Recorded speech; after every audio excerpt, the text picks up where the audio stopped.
हे दोस्तों, welcome back. तो आज के इस वीडियो में हम सीखेंगे कि कॉलम के लिए बार बेंडिंग शेड्यूल कैसे बनाया जाता है। इस वीडियो में हम इसे डिटेल में समझेंगे, इसलिए इस वीडियो को पूरा एंड तक देखना, तभी आपको अच्छे से समझ में आएगा कि कॉलम के लिए बार बेंडिंग शेड्यूल कैसे प्रिपेयर किया जाता है। तो अभी हम इस वीडियो को कंटिन्यू करते हैं और सबसे पहले हम समझ लेते हैं जिस कॉलम के लिए हमें बार बेंडिंग शेड्यूल बनाना है उससे रिलेटेड उसके ड्राइंग को सबसे पहले हम समझ लेते हैं, क्योंकि बिना ड्राइंग के हम किसी भी स्ट्रक्चर के लिए बार बेंडिंग शेड्यूल नहीं बना सकते। क्योंकि हमारे जितने भी स्टील बार्स उस स्ट्रक्चर में यूज किए जाएंगे उन सभी की इन्फॉर्मेशन हमें कहां से मिलेगी, उसके ड्राइंग के थ्रू। इसलिए हम बिना ड्राइंग को समझे किसी भी स्ट्रक्चर का बार बेंडिंग शेड्यूल नहीं बना सकते। तो जिस कॉलम के लिए हमें बार बेंडिंग शेड्यूल प्रिपेयर करना है उस कॉलम का सेक्शनल एलिवेशन और प्लान की ड्राइंग हमारे पास अवेलेबल है। तो सबसे पहले हम सेक्शनल एलिवेशन को समझ लेते हैं। तो जो सेक्शनल एलिवेशन है उसमें हमें क्या क्या देखने मिल रहा है, फ्लोर की हाइट। तो जो फ्लोर की हाइट है वो कितनी, 3 मीटर है, और साथ ही में उसमें स्लैब भी कनेक्टेड है, और जो स्लैब है उसकी डेप्थ कितनी है, 0.15 मीटर। और इसके अलावा हमें इसमें बार्स भी देखने मिल रहे हैं, और ये हमारा ग्राउंड लेवल है। ग्राउंड लेवल के नीचे आपको फुटिंग फाउंडेशन देखने मिल रहा होगा।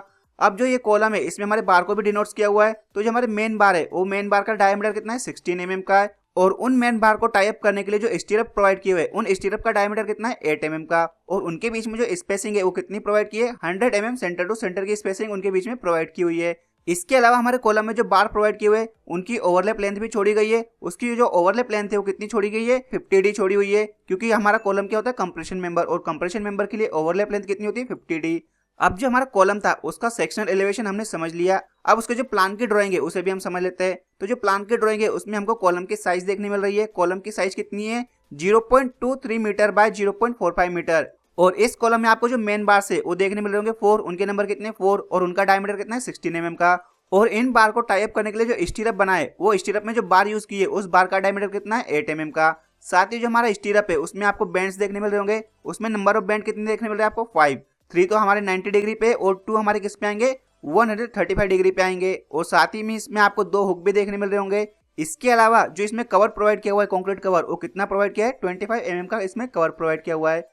इस कॉलम से रिलेटेड दोनों ड्राइंग्स हमने समझ ली। अब हम क्या करेंगे, इस कॉलम में जितने भी हमारे बार्स प्रोवाइड किए हुए उनकी हम कटिंग लेंथ कैलकुलेट करेंगे। देन उसके बाद हम उसका बार बेंडिंग शेड्यूल प्रिपेयर करेंगे। तो सबसे पहले हम देख लेते हैं कटिंग लेंथ ऑफ मेन बार। अब इनकी कटिंग लेंथ हम कैलकुलेट करना स्टार्ट करते हैं। तो सबसे पहले देख लेते हैं cutting length of main bars. तो जो हमारे मेन बार्स है उनका डायमीटर कितना है, 16 mm का। तो उसकी जो लेंथ कैलकुलेट करेंगे हम, कटिंग लेंथ, वो कैसे आएगी, हाइट ऑफ फ्लोर, फ्लोर की हाइट कितनी, 3 metre, plus depth of slab, depth of slab कितनी है, 0.15 metre, plus overlap length, overlap length कितनी है हमारी, 50D। यहाँ पे जो D है वो किसको डिनोट करेगा, डायमीटर ऑफ बार को। तो यहाँ पे हम इसमें सारी वैल्यू पुटअप करते हैं। हाइट ऑफ फ्लोर हमारा 3 मीटर, डेप्थ ऑफ स्लैब आएगी हमारी 0.15 मीटर, और ओवरलैप लेंथ आएगी हमारी 50D। यहाँ पे जो D है उसकी जगह हम क्या पुटअप करेंगे, 16 mm। अब यहाँ पे हमारा जितना भी कैलकुलेशन हो रहा है वो किस में हो रहा है, मीटर में। तो हम क्या करेंगे, डायमीटर ऑफ बार को भी मीटर में कन्वर्ट करेंगे, यानी 60 mm को मीटर में कन्वर्ट करने के लिए हम क्या करेंगे, उसे 1000 से डिवाइड करेंगे। तो उसकी वैल्यू कितनी आएगी, 0.016, जिसका हम किस में मल्टीप्लाई करेंगे, 50 में, जिससे हमें क्या मिल जाएगी, ओवरलैप लेंथ। तो इसमें सारा कैलकुलेशन करने के बाद जो हमें लेंथ ऑफ बार मिली हमारे मेन बार्स की, वो कितनी आई, 3.95 मीटर। ये आ गई हमारे पास लेंथ ऑफ बार। यानी जो मेन बार प्रोवाइड करेंगे उनकी टोटल लेंथ कितनी आएगी, 3.95 मीटर, और उनका डायमीटर कितना है, 16 mm का। अब हमारे पास मेन बार की लेंथ तो आ गई, और उनके नंबर कितने हमें ऑलरेडी ड्राइंग में शो हो रहे हैं। उनके नंबर कितने, 4, तो उन्हें हम अलग से कैलकुलेट नहीं करेंगे। अब हम नेक्स्ट किसके लिए कटिंग लेंथ कैलकुलेट करेंगे, हमारे स्टीरअप्स के लिए। लेकिन उसकी कटिंग लेंथ कैलकुलेट करने से पहले हम क्या करेंगे, जो हमारा बैंड डिडक्शन है, जो हमारे हुक है, उनकी लेंथ भी हम कैलकुलेट करेंगे।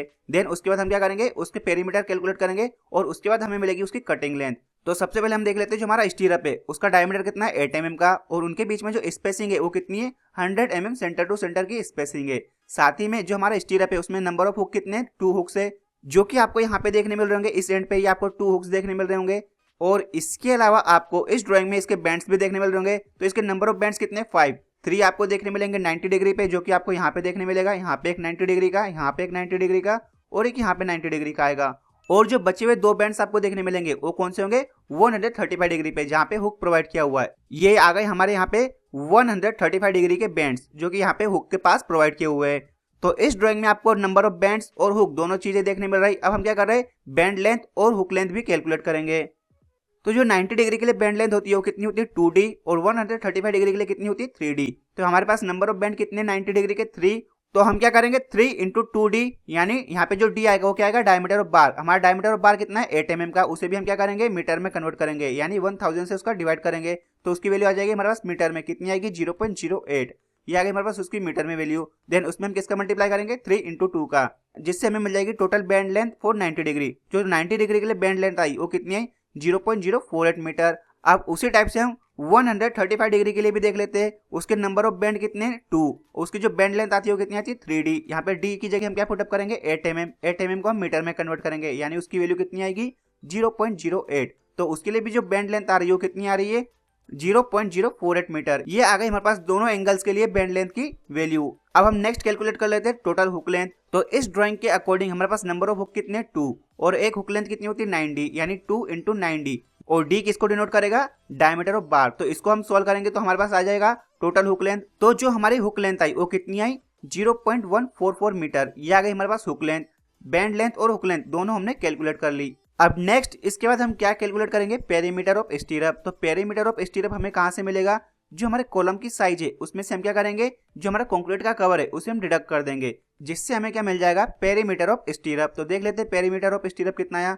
सबसे पहले हम देख लेते हैं वर्टिकल लेंथ। तो जो वर्टिकल लेंथ है वो कितनी है 0.45 मीटर। उसमें से हम क्या करेंगे बोथ एंड के कवर डिडक्ट करेंगे। तो जो हमारा कंक्रीट कवर है वो कितना है 25 mm का है। तो 25 mm बोथ एंड से डिडक्ट करेंगे। 25 mm प्लस 25 mm यानी कितना हो गया 50 mm। 50 mm को हम किस में कन्वर्ट करेंगे मीटर में। तो जिससे हमें क्या मिल जाएगा हमारे स्टीरअप की वर्टिकल लेंथ। जो हमारे स्टीरअप की वर्टिकल लेंथ है वो कितनी है 0.45 minus 2 × 0.025 is equals to 0.40 metre. यानी जो हमारा स्टीरअप है उसकी वर्टिकल लेंथ कितनी है 0.40 मीटर। अब इसी वे में हम और क्या कैलकुलेट करेंगे हॉरिजॉन्टल लेंथ। तो जो हमारी हॉरिजॉन्टल लेंथ है कॉलम की वो कितनी है 0.23 मीटर। उसमें से भी हम क्या करेंगे बोथ हैंड के कवर डिडक्ट करेंगे। तो 0.23 माइनस 2 × 0.025 इज इक्वल्स टू 0.18। तो जो हमारे पास हॉरिजॉन्टल लेंथ है हमारे स्टीरअप की वो कितनी है 0.18 मीटर। ये आ गई हमारे पास हॉरिजॉन्टल लेंथ स्टीरअप की 0.18 मीटर और वर्टिकल लेंथ कितनी है 0.40 मीटर। अब हमारे पास हमारे स्टीरअप के दोनों डायमेंशन अवेलेबल है, तो हम क्या करेंगे उसका पेरीमीटर निकालेंगे। तो जो हमारा स्टीरअप का शेप है वो कौन सा रेक्टेंगुलर शेप। तो जो पेरीमीटर निकालने का फार्मूला होता है रेक्टेंगुलर शेप के लिए वो कितना होता है 2 × ब्रैकेट में लेंथ प्लस ब्रेथ। तो यहाँ पे हमारे पास स्टीरअप की दोनों वैल्यू है, लेंथ भी है और ब्रेथ भी है। उसकी हम सारी वैल्यूज फार्मूले में पुटअप करेंगे, जिससे हमें मिल जाएगा पेरीमीटर ऑफ स्टीरअप। तो जो हमारा स्टीरअप का पेरीमीटर आया वो कितना आया 1.16 मीटर। ये आ गया हमारे पास पेरीमीटर ऑफ स्टीरअप। अब जो हमारी लेंथ ऑफ स्टीरअप आएगी वो हम कैसे कैलकुलेट करेंगे, length of stirrup is equals to perimeter plus hook length minus bend length. जो हमारी बैंड लेंथ है उसे हम माइनस करेंगे और जो हमारी हुक लेंथ है उसे हम ऐड करेंगे पेरीमीटर में, जिससे हमें क्या मिल जाएगा लेंथ ऑफ स्टीरअप। तो लेंथ ऑफ स्टीरअप हम देख लेते हैं। हमारा पेरीमीटर आया 1.16 मीटर और जो हमारी हुक लेंथ आई वो कितनी आई 0.144 मीटर। एंड जो हमें टोटल बैंड डिडक्ट करना है 90 डिग्री के लिए भी और 135 डिग्री के लिए भी, उन दोनों का हम सम करेंगे 0.048 प्लस 0.048। उन दोनों का हम सम करके इसमें से डिडक्ट कर देंगे, जिससे हमें मिल जाएगा लेंथ ऑफ स्टीरअप। तो जो हमारा लेंथ ऑफ स्टीरअप आया वो कितना आया 1.208 मीटर। ये आ गई हमारे पास लेंथ ऑफ स्टीरअप। अब हमारे पास लेंथ ऑफ स्टीरअप तो आ गई, लेकिन अभी हमें और क्या चाहिए नंबर ऑफ स्टीरअप, क्योंकि ड्राइंग में हमारे पास नंबर ऑफ स्टीरअप तो शो नहीं हो रहा है, लेकिन हमें ड्राइंग के थ्रू क्या पता चल रहा है 100 mm सेंटर टू सेंटर उसकी स्पेसिंग पता चल रही है। तो इसकी हेल्प से हम क्या निकाल सकते हैं हमारे नंबर ऑफ स्टीरअप। तो अब हम नंबर ऑफ स्टीरअप कैलकुलेट करते हैं। तो नंबर ऑफ स्टीरअप हम कैसे कैलकुलेट करेंगे, उसके लिए फार्मूला क्या होगा, जो हमारी टोटल हाइट रहेगी उसे हम किससे डिवाइड कर देंगे हमारी सेंटर टू सेंटर स्पेसिंग से, और इतना करने के बाद उसमें हम +1 कर देंगे, जिससे हमें मिल जाएगा नंबर ऑफ स्टीरअप। तो जो हमारी फ्लोर हाइट है वहीं तक हमारे क्या होंगे स्टीरअप आएंगे। तो जो हमारी फ्लोर हाइट है वो कितनी है 3 मीटर की और जो सेंटर टू सेंटर स्पेसिंग है वो कितनी है 100 mm की। तो हम क्या करेंगे 100 mm को मीटर में कन्वर्ट करेंगे, क्योंकि जो हमारी फ्लोर हाइट है वो किसमें मीटर में। तो 100 mm को हमने मीटर में कन्वर्ट किया तो कितना आएगा उसका वैल्यू 0.1। अब 3 को हम 0.1 से डिवाइड करेंगे और उसमें +1 करेंगे, तो हमें क्या मिल जाएगा हमारे नंबर ऑफ स्टीरअप। तो जो हमारे पास नंबर ऑफ स्टीरअप्स है वो कितने हैं 31 नंबर्स। यानी हमें कितने स्टीरअप्स रिक्वायर्ड है 31 स्टीरअप्स हमें रिक्वायर्ड है इस कॉलम को टाई अप करने के लिए।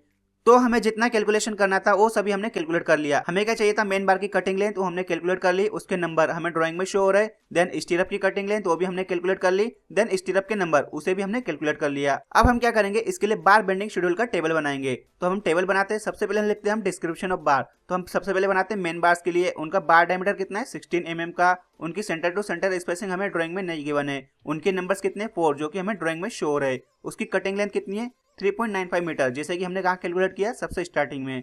ये आ गई उसकी कटिंग लेंथ 3.95 मीटर।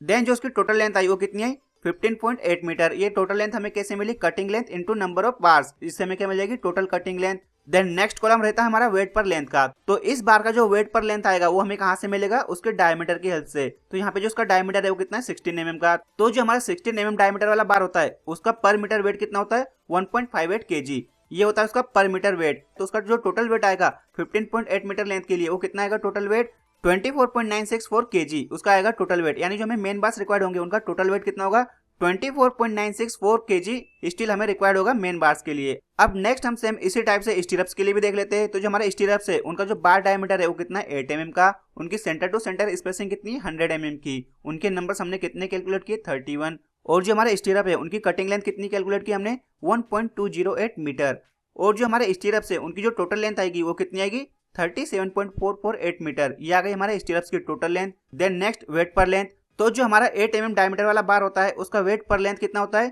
0.395 kg पर मीटर। तो जो हमारे स्टीरअप्स रहेंगे उनके लिए हमें टोटल कितना स्टील रिक्वायर्ड होगा 14.792 kg स्टील हमें रिक्वायर्ड होगा स्टीरअप्स के लिए। उनकी लेंथ कितनी होगी 37.448 मीटर, उसके टोटल लेंथ के लिए हमें कितना स्टील रिक्वायर्ड होगा 14.792 kg स्टील हमें रिक्वायर्ड होगा।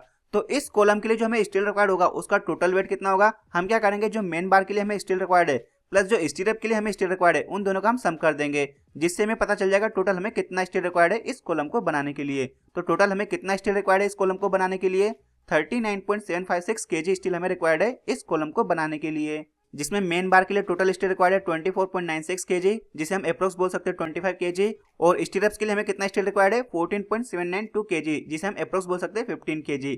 यानी हमें अप्रोक्सीमेट टोटल कितना स्टील रिक्वायर्ड होगा 40 kg स्टील हमें रिक्वायर्ड होगा अप्रोक्सीमेट इस कॉलम को बनाने के लिए। तो इस टाइप से हम बार बेंडिंग शेड्यूल प्रिपेयर करते हैं किसी भी स्ट्रक्चर के लिए। तो आज के इस वीडियो में बस इतना ही। नेक्स्ट वीडियो में हम सीखेंगे कि स्लैब के लिए बार बेंडिंग शेड्यूल कैसे प्रिपेयर किया जाता है। तो आई होप आपको वीडियो समझ में आया। तो अगर वीडियो आपको समझ में आए और वीडियो आपके लिए हेल्पफुल है तो वीडियो को जो लाइक करना, साथ ही इस वीडियो को अपने दोस्तों के साथ जरूर शेयर करना जिससे उन तक भी इससे रिलेटेड इन्फॉर्मेशन पहुंच सके। और अगर आप मेरे चैनल पर नए तो चैनल को जरूर सब्सक्राइब करना और साथ में बेल का आइकन प्रेस कर देना जिससे कि आपको आने वाली वीडियोस की नोटिफिकेशन मिल सके। तो मिलते हैं नेक्स्ट वीडियो में जिसमें हम सीखेंगे कि स्लैब के लिए बार बेंडिंग शेड्यूल कैसे प्रिपेयर किया जाता है। तो जब तक आप सभी अपना ध्यान रखना। Thank you so much.